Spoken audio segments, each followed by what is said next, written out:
저한테 저 얘기를 뒤집어 씌우려고 하는 것 자체는 너무 무리한 얘기 같아요. 실제로는 사과를 하기 어려운 이런 사정이 있다는 것을 좀 강조하는 취지였던 것으로 저는 기억합니다. 지금 한 후보 측에서는 21일에 사퇴 요구 받았기 때문에 진정성이 없다라고 하는데 그 사퇴 요구가 사실이라 해도 그 이후에도 계속 사과한 걸 보면 그와 무관하게 적어도 이 사건에 대한 사과 의사만큼은 뚜렷하게 있는 것으로 보는 게 한글을 읽을 줄 아는 분이라면 다 같이 내릴 수 있는 판단 같아요. 그 시점에서 발생했던 다른 것들을 종합해 봤을 때 사과하겠다라기보다는 사과하기 곤란하다 쪽으로 당시에 인식을 한 건 분명합니다. 1월 21일 날 대통령이 비서실장을 통해서 비대위원장직에서 내려와라 하는 것도 그 이유 때문이라고 한동훈 후보는 그렇게 인식하고 있습니다. 자, 요즘 정치권을 뒤흔들고 있는 김건희 여사의 문자, 이 문자를 둘러싼 이 파동이요. 최근에 점점 뭔가 해소되는 거 그쪽으로 가는 게 아니라 반대방으로 점점 커지고 있습니다. 공방도 치러지고 있고요. 이런 가운데 이 5건, 김건희 여사가 보냈다는 5건의 문자 전문이 공개가 됐죠. 그리고 이 공개가 된 뒤에도 여전히 공방은 치열한데요. 우선 5건의 문자, 핵심 내용을 좀 요약해 보죠. 날짜별로 좀 돼 있죠. 1월 15일부터 1월 25일까지의 5건입니다. 15일에 2건. 내용은 핵심이 이겁니다. 작은 것으로 오해가 됐다. 조바심이 납니다. 한동훈 전 위원장에게 뭔가 굉장히 약간 내용상으로 보면 낮은 자세로 뭔가를 설명하는 듯하죠. 그리고요 또 이렇게 얘기합니다.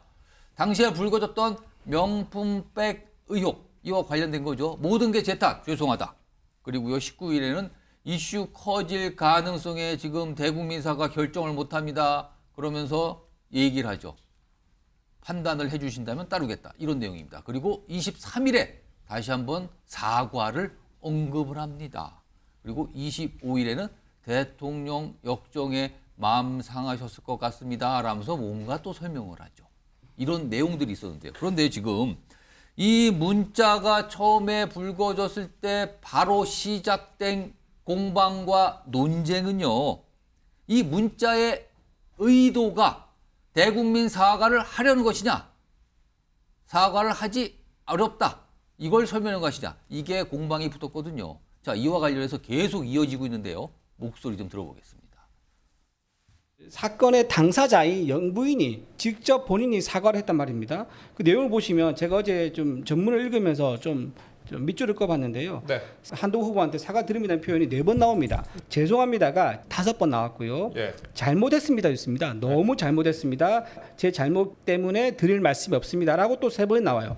총 11번 이런 식으로 표현 단어만 다르지 사과하는 표현을 11번이나 했습니다. 이거에 대해서 뭐 해석의 문제다라는 식으로 얘기하는 것은 국내 듣기평가 시험을 뭐 치르는 것처럼 좀 명백한 사안을 가지고 무리하게 좀 해명을 한다. 그 말씀을 드리고 싶어요. 전체적인 그 당시의 여러 움직임이나 전후 맥락을 보면 한동훈 위원장은 사과할 의사가 없다라고 판단하신 것 같습니다. 이러이러한 이유에서 사과를 하면 뭐 이런 문제가 있고 안 된다는 의견들도 있다라고 하는 것을 전한 것으로 판단하신 것 같습니다. 자, 그럼 김건희 여사가 보낸 여러 건의 문자 중에 사과 부분이 아주 강조돼 있던 그 표현이 많이 들어갔던 19일, 1월 19일 문자를 조금 더 자세히 보겠습니다. 전문 내용 굉장히 긴데요. 그중에 핵심을 좀 추려봤습니다. 이런 내용이 있어요. 제 불찰로 자꾸만 일이 커져 진심으로 죄송합니다. 제가 사과를 해서 해결이 된다면 1000번, 10,000번 사과를 하고 싶습니다. 단, 그 뒤에 이어 진정성 논란에 책임론까지 불붙듯 이슈가 커질 가능성 때문에 쉽게 결정을 못하는 것입니다. 이런 의견을 내죠. 하나 더 보죠. 그러면서요. 그럼에도 비대위 차원에서 사과하는 것이 맞다고 결정 내려주시면 그 뜻에 따르겠다. 그러면서 책임이 저에게 있다고 충분히 죄스럽게 여기고 있다. 그다음에 또 이런 얘기도 해요. 사과가 반드시 사과로 이어질 수 없는 것들이 정치권에서 있는 것 같습니다. 그럼에도 위원장님 의견을 따르겠습니다. 그러면서 죄송하다는 표현을 또 씁니다. 자, 여기서 네 분 패널께 OX 제가 질문을 좀 드려보죠. 자, 지금 원문 공개된 문자 다 제가 소개해 드렸고요. 이미 뭐 자세히 보셨을 거예요. 패널 분들께서는. 자, 이 문자 사과 의향이 분명히 있었다고 보시면 O고요. 아, 이거는 사과하기 어렵다는 의사를 나타낸 걸로 보인다고 판단하시면 X입니다. 들어주세요. 아, 세 분이 O고요. 이건 분명히 사과 의향이 들어간 거다. 한 분만 이건 사과 어렵다는 내용으로 보인다는 거예요. 그러면은 우선 O를 들으신 이승환 전 대통령 행정관 O. 그러니까 사과 의향이 분명히 있었다 이렇게 보시는 겁니까? 네. 들고 얘기해 주세요. O를 들어주세요. 이때 보면은 지금 이 얘기가 처음 나와서 굉장히 논란이 되는 것처럼 보이는데 예. 지난 1월 24일에 한 방송의 보도를 보면은 김건희 여사가 사과 의사를 당에 전달했다. 그리고 당은 이것을 논의했다라고 나옵니다. 그때 당시 그렇게만 보도가 되고 끝났죠. 그때는. 네네. 그런데 그때 보도가 됐는데 당에서는 여러 가지 입장이 나왔습니다. 이거는 몰카 공작의 그 실체를 파헤치는 게 우선이다. 그리고 이철규 의원 같은 경우는 교통사고 피해자가 왜 사과하냐. 그리고 윤재욱 의원 같은 경우는 오히려 야당의 공세가 더 심해질 수 있다라고 네. 하면서 당은 충분히 이거를 사과하지 않는다는 그 입장을 밝혔습니다. 그런데 김건희 여사는 그때 당시에 저는 영부인의 입장에서 보낸 것 혹은 오랫동안 알고 지낸 형수의 입장에서 보낸 것 아니고 이때 예. 당시의 텍스트 자체는 정말 본인이 이 당사자로서 이 사과의 의사가 있음을 전달을 했고 그런데 이 부분에 대해서 또 하나의 포인트는 그렇다면 한동훈 위원장이 이거를 정말로 말 그대로 읽씹한 거냐? 저는 그것도 아니다라고 보는 이유가 그때 당적 차원에서 논의가 됐기 때문에 예. 그 부분에 대해서는 사과 전달한 것도 맞고 한동훈 위원장이 개별적으로 이 문자에 답변을 한 것은 아니지만 그래도 당에서는 논의가 된 것이 맞다라고 보는 게 이번 사태를 보는 이제 첫 번째 시작 키포인트로는 좋을 것 같습니다.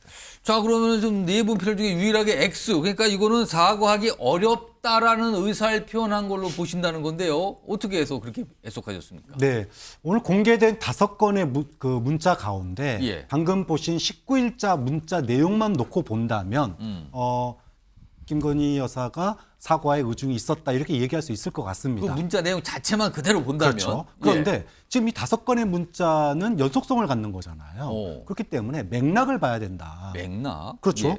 그 지금 앞에 15일자 2개의 문자라든지 예. 뒤에 25일자 문자, 23일 문자를 보면 사과의 대상이 누구냐 하면 한동훈 위원장이에요. 한동훈 위원장한테 이런 상황에 놓이게 돼서 죄송하다, 곤혹스럽게 해서 미안하다. 이해 부탁한다. 그렇죠. 이런 내용입니다. 가장 유일하게 대국민 사과를 암시하는 내용이 명확하게 나온 거는 19일자예요. 예. 자, 그런데 이 19일자도 문자 아까 다 보셨지만 조건부입니다. 어떤 조건이냐? 내가 사과하면은 지지율이 반등되겠느냐? 반등된다면 난 사과하겠다라는 거예요. 그럼 그 책임을 누가 져야 되느냐? 한동훈 위원장이 져야 되는 겁니다. 예. 그러면 한동훈 위원장이 이걸 받아들일 수 있을까요? 또 하나, 이 19일자를 제외하고 23일자에도 사과 얘기가 나오긴 합니다. 예. 그런데 19일과 23일 사이에 무슨 일이 있었느냐? 예. 난리가 났었습니다. 한동훈 전 비대위원장, 너 나가라. 사퇴 논란이 있었어요. 사퇴 요구가 있었다. 그렇죠. 그래가지고 23일 날은 무슨 날입니까? 서천 화재 현장에 대통령 오기 전에 그 눈 날리는데 30분 동안 벌벌 떨면서 있다가 대통령 오니까 90도로 전한 날이에요. 자, 이걸 놓고 보면 예. 이 맥락이 과연 그러면 이때 가가지고 이미 그 사과 논란으로 해가지고 당 대표직에서 쫓겨나기 직전의 상황까지 갔었는데 23일, 25일에 사과 얘기하는 게 무슨 의미가 있습니까? 놀리는 것도 아니고. 그리고 정말로 진정성이 있었다라면은 예. 지지율 때문에 정말로 사과하기 힘들었다면 총선 끝나고 대패했잖아요. 예. 그러면 얼마든지 사과할 수 있었습니다. 그런데 2월 10일에도 그다음에 총선 끝난 이후에도 예. 소위 말해서 암행을 하다가 다시 언론에 나왔을 때도 단 한 번도 사과한 적이 없어요. 대통령이 박절하지 못해서라는 표현을 쓴 거 외에는 예. 제대로 된 사과를 국민들이 들은 적이 없습니다. 그러면 과연 사과의 진정성이 있었느냐? 맥락으로 보면 어렵다는 거죠. 두 분이 각각의 어떤 이유를 제시하시면서 설명했는데 결론은 다른 거예요. 한 분은 사과 의사 분명히 있었다. 아니다. 전체 맥락 보면 사과 못하겠다는 의사를 밝힌 것 같다. 이렇게 해석해 주셨는데 다른 두 분들 좀 들어보죠. 최수영 평론가 역시 O, 그러니까 네. 사과 의사 있었답니다. 그러니까 지금 박 교수님께서 맥락을 봐야 전체 맥락을 봐야 한다고 말씀하시는데 맥락 봐야죠. 근데 예.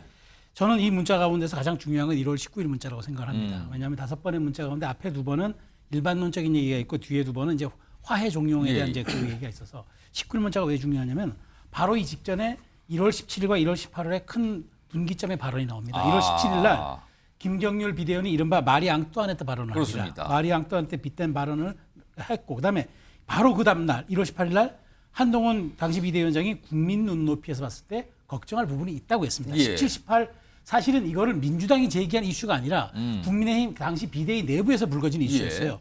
그런데 바로 그 다음 날 그러니까 이 얘기는 뭐냐면 국민의힘 비대위에서는 사과가 필요하다라고 지금 결론을 낸 겁니다. 그 냈는데 여기서 바로 19일 날 문자로 답신을 하는 그 발언에 화답하다 답신을 합니다. 여러 가지 문제 내가 지난번 대선에서 해보니까 지지율이 오히려 빠지더라. 그럼에도 불구하고 비대위에서 하라면 하겠다. 위원장 판단에 따르겠다. 그럼에도 불구하고. 그렇다면 저는 여기에 방점이 있다고 봐요. 그러니까 이게 두 분이서 나를 이렇게 지적을 해서 난 그런 의향이 있는데 그럼에도 불구하고 여러 가지 정치판에서는 사과가 꼭 사과로 받아들여지는 게 아니더라. 하지만 내가 대선에서 과정에서 그 내가 했던 거 10% 빠져왔던 그런 경험도 있지만 그럼에도 불구하고 하라면 하겠다. 라는 게 저는 핵심이라고 봐요. 그렇다면은 이 전체적인 맥락을 놓고 보면 저는 사과를 할 테고 위원장은 거기에 대해서 어떤 형태로든 나한테 신호만 달라. 그렇게 받아들여야지 이거를 저는 그 다르게 해석하는 건 좀 무리가 있다고 봐요. 여선훈 전 청와대 행정관은 어느 대목을 보고 5를 선택하신 겁니까? 그러니까 저는 뭐 문자 그대로도 이거는 김건희 여사의 사과 의향이 분명히 있었다. 근데 사과의 의지가 이제 오락가락한 거죠. 그러니까 자기 자신도 사과해야 될지 안 해야 될지 약간 몰랐던 것 같아요. 판단이 명확하지 않은 것 같다 그거. 근데 그걸 가지고 아예 사과의 의지가 없었다라고 이야기하는 거는 약간 억지일 것 같고 그리고 또 하나는 이제 계속 이야기하는 게 그 당시에 전체적인 맥락을 보면은 용산에서 다 다른 이야기 하지 않았느냐. 이거는 사과의 진정성이 의심된다고 이야기를 하면서 이제 답장을 안 보냈다는 거잖아요. 근데 용산의 생각과 용산의 안에서도 생각이 굉장히 다양할 수 있어요. 그리고 실제로 친윤 뭐 이철규 의원 같은 경우는 굉장히 강경파였죠. 사과하지 말자고. 그런데 그럼에도 불구하고 김건희 여사는 사과의 의향이 조금이라도 있을 수가 있잖아요. 근데 그것까지 다 예단해가지고 전체적으로 분위기가 다른 쪽에서는 나를 공격하고 있으니 이건 사과의 의지가 없다. 난 대답도 안 하겠다고 하는 거는 저는 그 당시에 한동훈 비대위원장이 본인이 사과를 이끌어내야 되는 책임이 있는 자리에 있는 사람으로서 아무런 노력을 하지 않았다. 저는 여기에 더 문제가 있다고 보여집니다. 지금 뭐 자막에 나가지만요. 이 편지 내용 중에 이게 문자 내용 중에는요. 김건희 여사가 본인에 대해서 평가하는 부분도 있었습니다. 무슨 자격 여기 보면 자격도 안 되는 사람이라 이런 사달이 났다 뭐 이런 설명까지 하면서 죄송하다 뭐 이해해달라 이런 입장이 계속 반복적으로 나오고 있습니다. 자, 네 분 현발 내려주시고요. 첫 번째 질문 좀 드려봤습니다. 자, 이런 가운데 이 문자 파동이라는 표현이 나와요, 언론에. 왜 그런가 하면 이게 여러 가지 파생된 논쟁과 논란을 만들고 있거든요. 첫 번째가 그 의미가 무엇이냐인데 또 다른 거는요. 이 문자 내용이 왜 지금 공개가 된 겁니까? 이거 누가 공개한 겁니까? 물론 언론 통해 나왔지만 처음에 발신자, 처음에 시작점이 있을 거 아닙니까? 이걸 놓고는요. 지금 서로 다른 주장들이 맞서고도 있습니다. 서로들 의심을 하는 듯도 하죠. 자, 그 목소리 좀 들어보겠습니다. 이제 거기 5건의 문자가 있잖아요. 근데 그 중에 일부는 한동훈 위원장 쪽에는 지워진 상태로 그렇게 파악이 됐더라고요. 이건 이제 여사님이 갖고 계신 문자였지만 여사님이 이거를 다른 분에게 이제 보내서 이게 전달이 됐을 가능성. 그러니까 여사님이 지시 없이 그런 일이 이루어졌을 가능성이 있다고 봐야 될 것 같습니다. 지금은. 와, 진짜 한동훈 체제 난 감당 못할 것 같아. 이렇게 생각하시는 분들에 의해서 벌어진 일이라고 봅니다. 근데 그게 누군지는 모르죠. 다만 이제 한동훈 위원장과 대척점에 정치적으로 있었던 게 이철규 의원이었고 한동훈 후보께서 본인의 그 문자를 친한 기자들한테 보여주면서 얘기를 한 적이 있다 그러더라고요. 제가 그 기자들한테 들은 얘기입니다. 그리고 또 진중권 씨가 자기가 본인 또 스스로 공개적으로 밝혔지 않습니까? 그 부분에서도 그 문자를 보여주면서 얘기를 했고 진중권 씨가 봤다라고 얘기를 해요. 도대체 누가 이거를 그러니까 이런 표현 쓰죠. 정치권 흘린 거냐 이거. 누가 흘렸냐 이거를. 무슨 목적으로 흘렸냐 이겁니다. 서로 지금 다른 곳을 지목하고 있어요. 화면으로 정리해 보죠. 자, 일단 이 박정훈 의원 지금 한동훈 전 비대위원장의 이제 최고위원 러닝메이트 출마를 하고 있는데 한동훈과 정치적 대척점에 있었던 게 이철규 의원이잖아요. 그래서 여기를 딱 지목합니다. 그러자 이철규 의원, 언론 통해서 이런 반응이 좀 보도되죠. 관련 얘기 들어서도 실제 내용 본 적 없습니다. 무슨 소리를 하는 겁니까 지금? 이렇게 반박하고 있죠. 그리고요, 여기 보면 또 한동훈 캠프 쪽이죠. 장동혁 의원. 이거 문자 논란이요. 친윤과 원희룡 캠프 주도 이런 얘기를 해요. 그러자 원희룡 캠프 쪽 이준우 대변인. 제가 듣기로는 한동훈 전 위원장이 친한 기자에게 문자를 보여준 적이 있다 이렇게 들었는데요. 이렇게 또 나오는 겁니다. 서로 다르죠? 지목하는 쪽이. 우선 박정한 교수님. 이른바 이제 친한계 측에서는 이철규 의원, 친윤, 뭐 핵심으로 꼽힌 이철규 의원을 주목하고 있는데 왜일까요? 결국은 누가 이 문자 논란으로 인해서 득을 조금이라도 더 보겠느냐 이걸 봐야 되겠죠.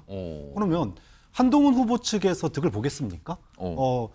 소위 말해서 대통령 부인 여사가 문자를 했는데 예. 거기에 대해서 답도 안 하고 소위 쌩깠는데 이거를 갖다가 한동훈 후보가 공개해가지고 어떤 이득을 보겠습니까? 그렇게 본다면 조금이라도 이득을 보는 측은 결국은 한동훈 후보와 대립점에 있는 쪽에서 이득을 볼 수밖에 없는 거 친윤이라고 좀 아니냐. 말씀을 하시는 겁니까? 뭐 결국은 친윤이나 또는 한동훈 후보와 대척점에 있는 쪽에서 결국은 흘렸을 가능성이 있다. 그렇게 보는 거죠. 이승환 전 의원과 네. 반대로 지금 원희룡 전 장관 캠프 또는 친윤계 쪽에서는 이거 자작극 아닙니까? 뭐 이런 시각도 지금 나타나고 있어요. 이건 어떻게 보세요? 이 사태의 해결자는 지금 총 셋이 나오는 것 같은데요. 한동훈 캠프 쪽에서 자작했다는 우리 박 교수님 말씀처럼 이걸 해서 얻을 이익이 없습니다. 지금 여태까지는 대통령실과의 어떤 뭐 선긋기를 좀 넘어서 예. 통화도 했다. 그리고 성공한 대통령 꼭 만들겠다라고 하는 의지를 계속해서 보여왔습니다. 그렇다면 두 번째, 야권의 일각에서 제기하는 김건희 여사가 전대에 개입할 목적으로 한 것이다. 제가 직접 알아본 바로, 직접 관계자들이 들어본 바로 이 사태에 대해서 여사께서는 굉장히 참담해하신다. 지금 이런 상황이 네네. 벌어진 것 자체에 네. 대해서. 생각해 보십시오. 김건희 여사를 굉장히 곤혹에 빠지게 했던 사건들을 살펴보면 예. 몰카 공작 사건 있지 않습니까? 예. 이것도 믿었던 사인 간의 어떤 개인적 얘기가 나가서 문제가 됐던 것이고 그 이후에 뭐 관련된 이 뭐 메시지 주고받은 이런 것까지 공개되고 그랬잖아요. 네네. 그리고 그 전에는 또 뭐가 있었냐면 서울의 소리 7시간 녹취 문제가 있었습니다. 이 문제의 사태를 얼마나 심각한지 그리고 이게 얼마나 나쁜 방향으로 가는지를 잘 아시는 분이에요. 그런데 이거를 외부적 공격으로 받으셨던 분이 이 전대에 개입하기 위해서 본인이 본인의 것을 이용한다? 저는 이거는 절대 그렇지 않다라고 생각합니다. 그렇다면 제 3자 누군가가 이것을 가지고 원하는 게 있을 것이다. 근데 이 원하는 것을 가지고 이게 나가면 한동훈 후보에게 큰 타격이 될 것이다라는 계산이 있었을 것인데 그럼 이쪽도 아니고 저쪽도 아니고 제3자는 누구를 네. 말씀하시는 겁니까? 제3의 뭐 친윤 그룹이다라고 하는 분들이 있을 수 있을 것 같은데 근데 이게 딱 나갔을 때 첫 번째 반응 제일 처음 나온 반응이 뭐였습니까? 대통령실에서 대통령실에 개입시키지 마라. 그다음 더 강한 수위로 나온 반응이 뭐였냐면 당 선관위가 직접 성명을 내면서 이 부분에 대해서 이 심각하게 가는 모습에 대해서 우려를 굉장히 심하게 표했습니다. 그래서 이런 부분들을 보면 대통령실도 원하지 않아요. 그리고 당도 원하지 않아요. 그리고 주자들도 원하지 않아요. 그렇다면 다만 한동훈 위원장이 당대표가 되었을 때 그동안에 누리고 있던 기득권의 향방이 어떻게 될 것인가 고민하던 분들이 아니었을까. 정작 그래서 저는 이 부분에 대해서 가장 큰 피해를 입은 분은 김건희 여사라고 생각하고 그리고 이거의 또 하나의 문제가 원래 한동훈 후보와 원희룡 후보의 두 프레임이 계속해서 그 전대를 이끌고 가고 있었는데 어느새부터 원희룡 후보가 안 보여요.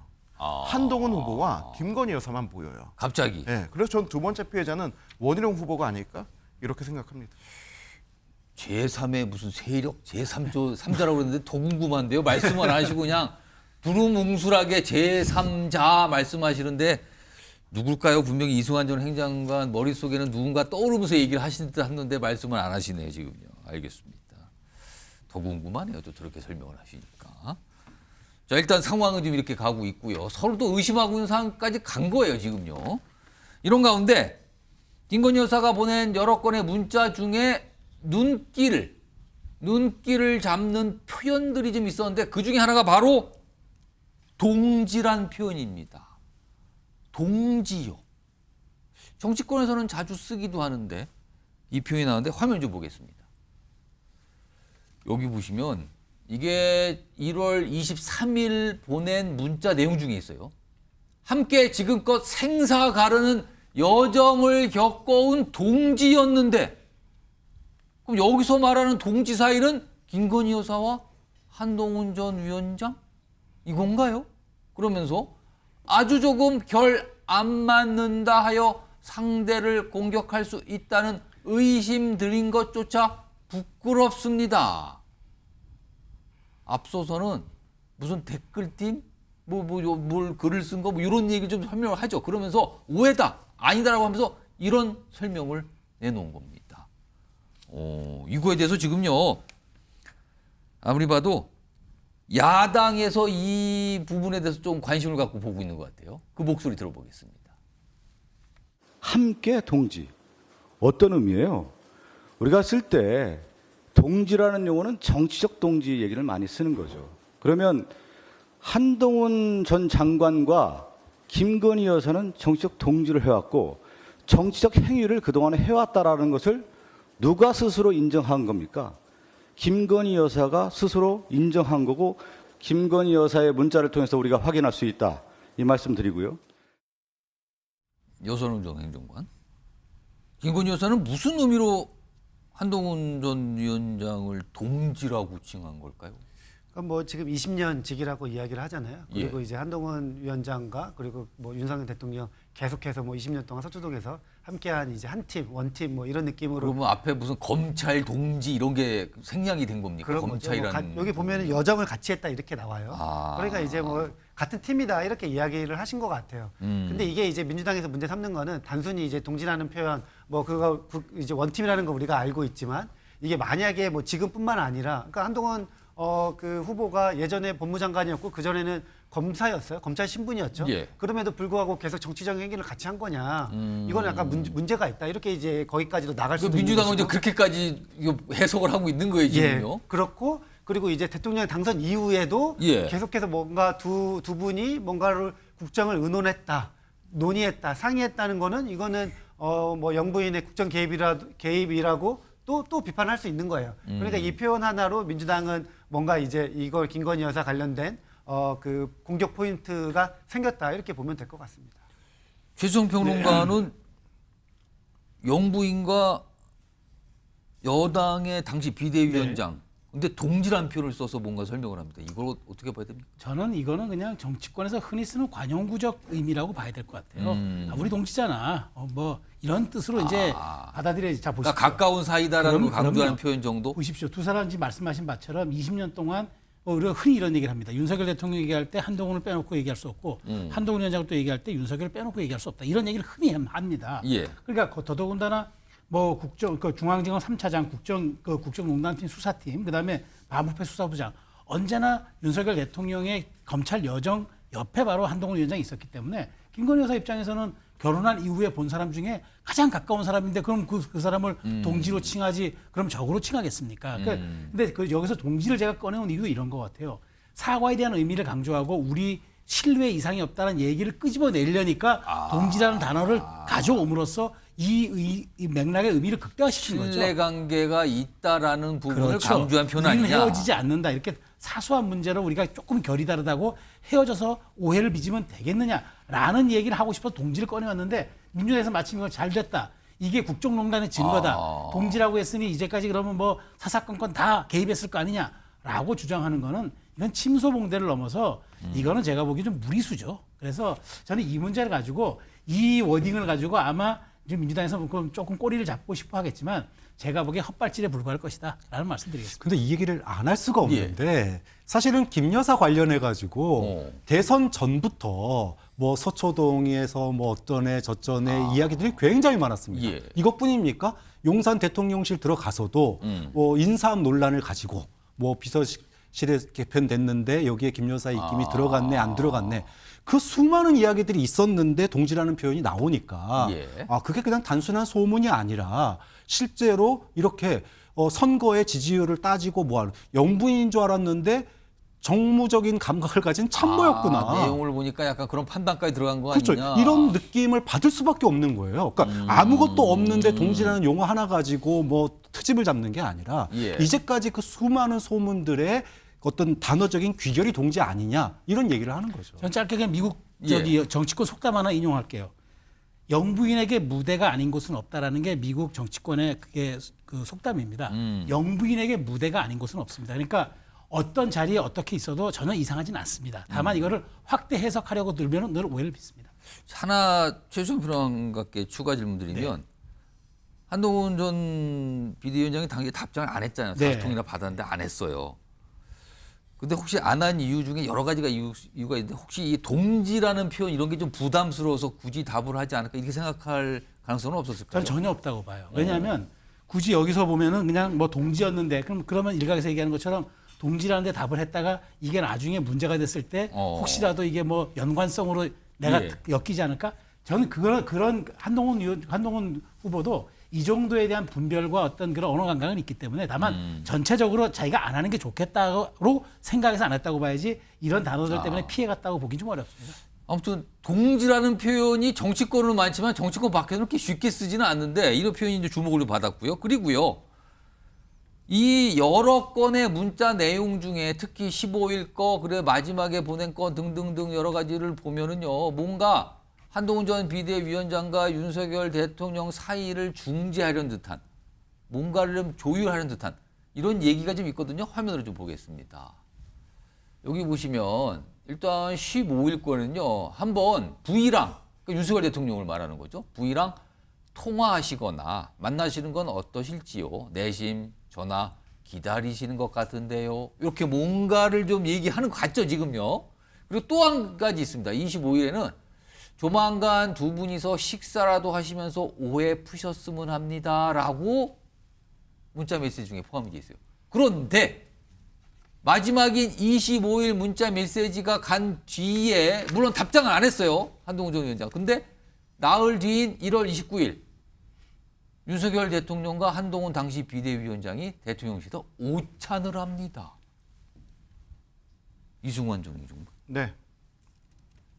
김 여사의 저런 어떤 문자 메시지 중에 어떤 권유라든가 네. 중재 노력이 달성이 된 겁니까? 그럼 이거는? 이거 어떻게 봐야 됩니까? 저 때는 김건희 여사뿐만이 아니고 정치권의 많은 사람들 그리고 여권을 이 생각해 주시는 많은 분들이 이제 서천 화재 때 그때 한번 만나셨는데 그 이후에 한 번 더 뭔가에 대한 이 만남의 어떤 상징이 필요하다라고 해서 한동훈 위원장이 직접 대통령실로 간 겁니다. 저는 이게 김건희 여사의 저 권유가 김건희 저것 때문에 오찬이 이루어졌다 생각하지 않고 그 수많은 권유 중에 한 번이었다 생각하고요. 그리고 저 문자의 시기들을 보면은 굉장히 그 복잡다단한 시간들이 다 응축되어 있습니다. 그 사이사이에 일들이 많았거든요, 지금. 일단 15일에 이제 첫 번째 문자 갔을 때 그때 당시는 대통령이 김건희 여사 특검법 야당이 일방적으로 내민 그거에 대해서 이제 반대한 지 한 열흘 정도 됐을 때, 그러니까 그 비난 여론이 계속 있을 때였거든요. 그러니까 이제 특검에 대해서 본인의 특검에 대해서 뭐 송구하다 미안하다 이런 게 있었고, 그리고 이제 17일, 18일 정도 되면은 제가 그때를 기억하는 게 아마 저 때 한동훈 위원장이 전국을 다니면서 시당 신년 인사회를 하고 있었어요.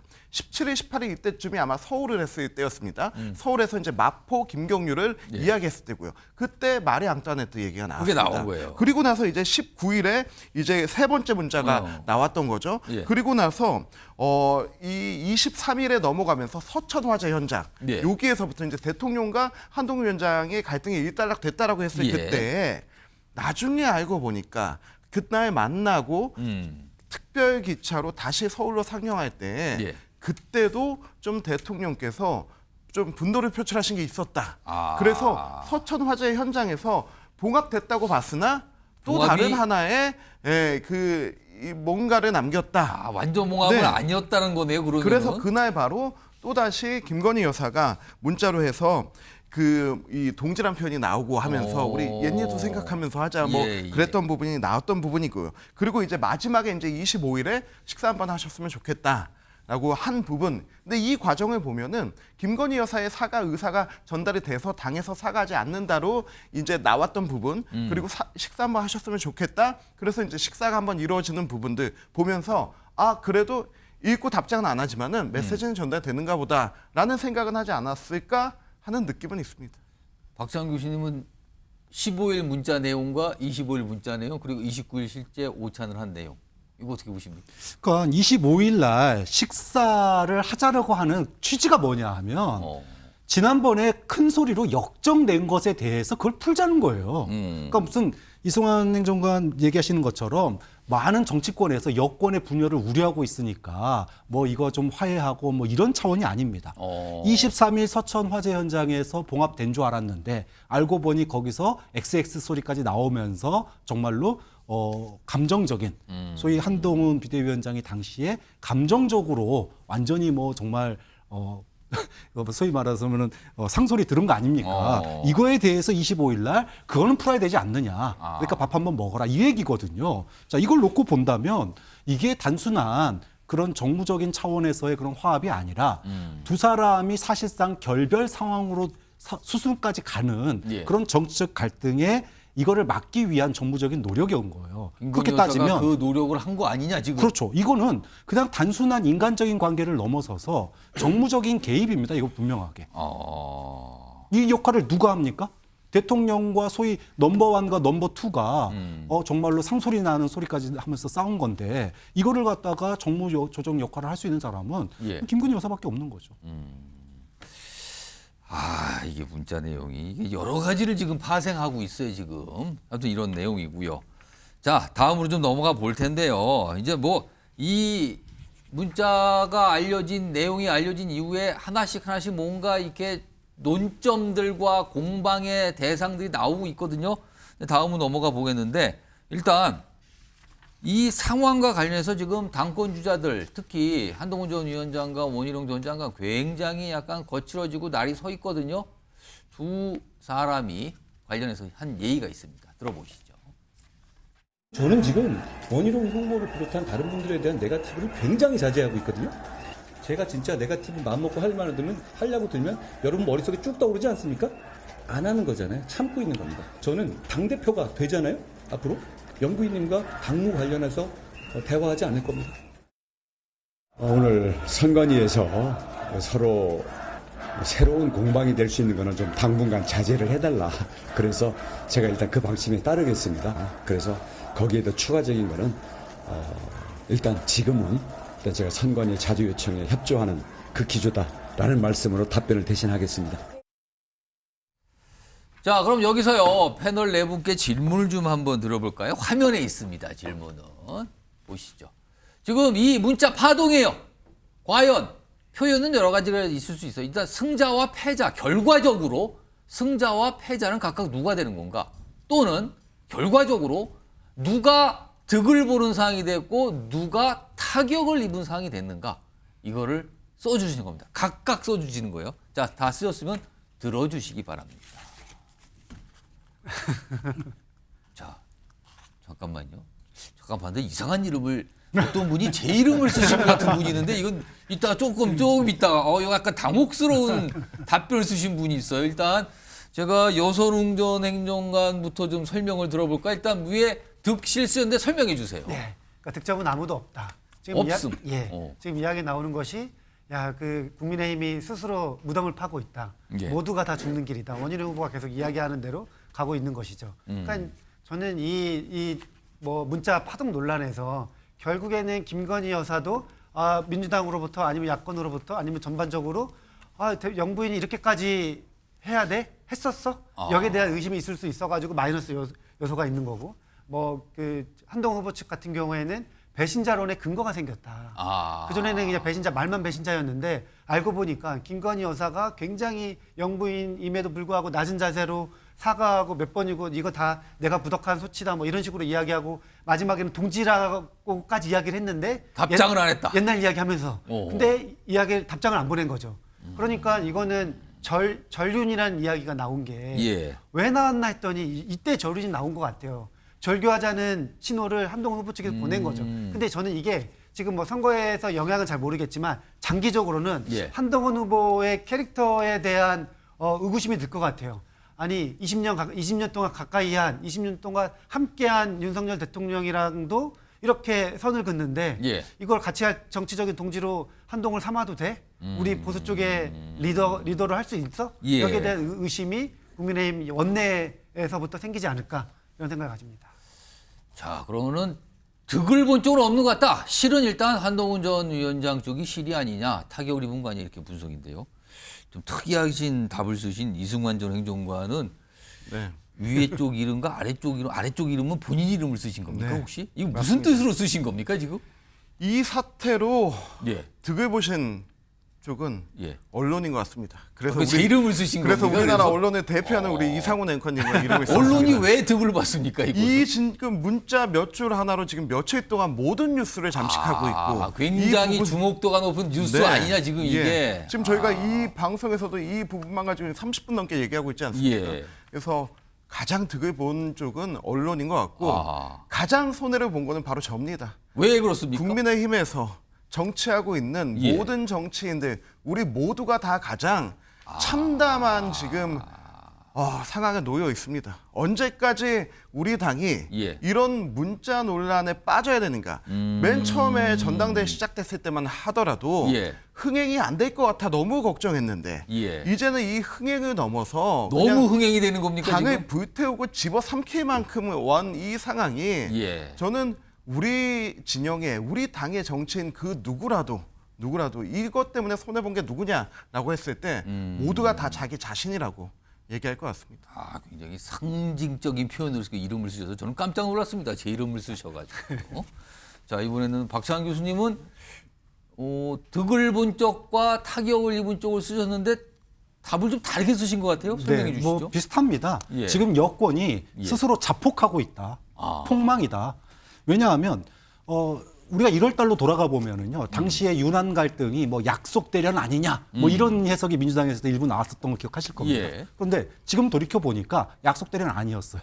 아, 그때 약속대라고 하신 분들은 뭘 보신 거예요? 그렇죠. 그러면은? 결국은 여권의 지금 민낯이 예. 구중궁궐의 암투가 고스란히 드러났습니다. 여기에 그리고 뭐 대통령이 그 큰 소리를 쳤네 안 쳤네까지 역정 뭐 이런 표현까지 나왔어요. 그렇죠. 근데 이걸로 끝나는 게 아닙니다. 예. 앞으로 폭로전이 이어지고 있어요. 오늘도 당장 뭐 장해찬 전 최고가 댓글팀이 있었네 뭐 상대방을 향한 없었네. 폭로전. 그다음에 뭐 영상이 나오네 안 나오네. 예, 예. 끊임없는 지금 수렁에 빠진 거 아니냐. 그럼 여기서 누가 승자가 있겠습니까?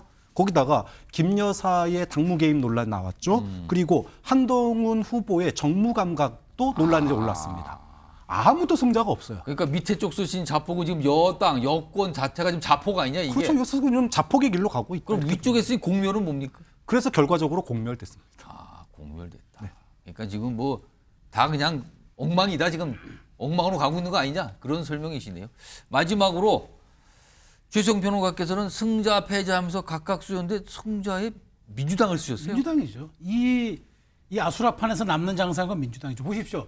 동지란 단어 하나 가지고 국정농단이라고 이제 슬슬 언론에 흘리는 오늘 저 뭔가 모습은- 문제 삼는 그렇죠. 발언들을 하고 있는 거죠, 지금. 지금 다 그 민주당 입장에서 이런 거죠. 그래 좀 더 까봐라. 더 공개해봐라. 더 내봐라. 지금 차곡차곡 기록하고 있을 겁니다. 그래서 예. 이제 그 전당대회가 끝나면은 예. 이제 뭐 누구가 되든 축하를 하겠죠. 그 다음에 이제 본격적으로 얘기하겠죠. 저는 이번 여기서 남는 거는 여권에서는 아무도 승자가 이건 없고 뭐 다들 비슷한 의견입니다만은 민주당만 득본 게임이다라고 말씀드리고 패자는 왜 여권 전체냐. 자, 이번 전대에서 누군가 대표가 될 겁니다. 예. 그런데 이렇게 극심한 서로 자해 정치를 한 상황에서 리더십이 행사되겠습니까? 컨벤션 효과요? 그다음에 무슨 뭐 퍼포먼스로 인한 무슨 뭐 순기능요? 예. 제가 보기에는 없을 겁니다. 자, 그리고 그다음에 남는 후과는 뭐냐? 예. 여권 전체. 그러면 그다음에 지지율이 계속 안 뜨면 이럴 겁니다. 국민의힘은 그거 봐라. 그 대통령실 때문에 이런 거 아니냐. 대통령실은 새로운 리더십 형성했다면서 왜 안 되는 거야? 여권 전체가 저는 패자가 되는 거예요. 그래서 제가 안타깝고 지금 참 참담하지만 현실은 현실이라 인정할 수밖에 없어서 이렇게 냉정하게 썼습니다. 알겠습니다. 자, 내려주시고요. 뭐 여러 가지 다각도로 분석들 좀 해주셨어요. 과연 누가 지금 이 사태로 득을 보고 누가 타격을 입은 것인가에 대한 답변을 주셨습니다.